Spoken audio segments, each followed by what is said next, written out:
industrial fosse esse marco na parte de informática.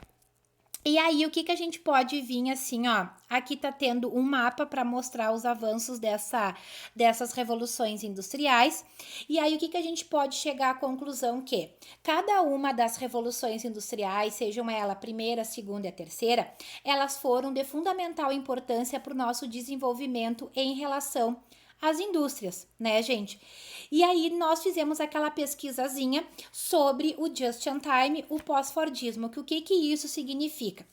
Era feita uma produção em massa. Então eles produziam muito, e aí o pós-fordismo, né, o just in time, o que foi? Para dar uma segurada, entre aspas, nessa produção.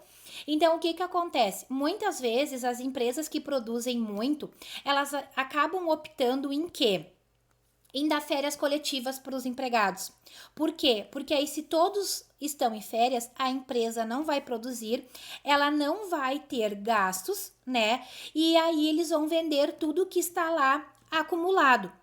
Isso acontece em indústrias muitas vezes até de automóveis, porque o que acontece? Um automóvel, você sabe como ele é caro para produzir. Então, os funcionários acabam produzindo muito, eles dão essas férias coletivas, não precisa ser necessariamente de um mês. Eles dão essas férias coletivas e aí, depois, quando os carros vendem, o que eles acabam fazendo? Eles pedem para os funcionários voltarem, os funcionários voltam, né? E aí acabam produzindo novamente os carros. Só que como eu comentei para vocês naquele áudio falando sobre o conteúdo, muitas vezes acontece assim, ó, hoje os carros que mais vendem é o branco e o vermelho, né? Aí o que acontece? Mas eu quero aquela cor, o perolado.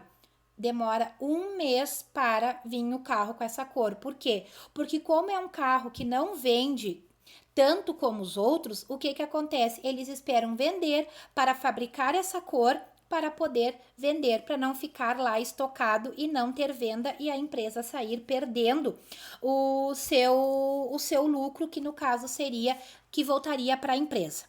E depois nós temos os tipos de empresas, né, de indústrias que eu passei para vocês. Aqui no slide tá pequenininho, mas eu vou explicar para vocês que nós temos as indústrias de bens de produção ou indústrias de base. O que é isso? Elas são as indústrias que elas vão produzir as matérias-primas, tá? Que vão depender dessas matérias-primas para se instalarem. Então, que exemplos eu posso dar dessas de indústrias de bens de produção? Nós temos aqui, ó, vou ampliar para vocês aqui o nosso slide. Nós podemos colocar chapas de ferro, podemos colocar aço, alumínio, porque isso são matérias-primas e eles vão se transformar em produtos posterior.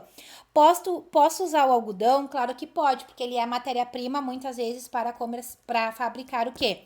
Tecidos que automaticamente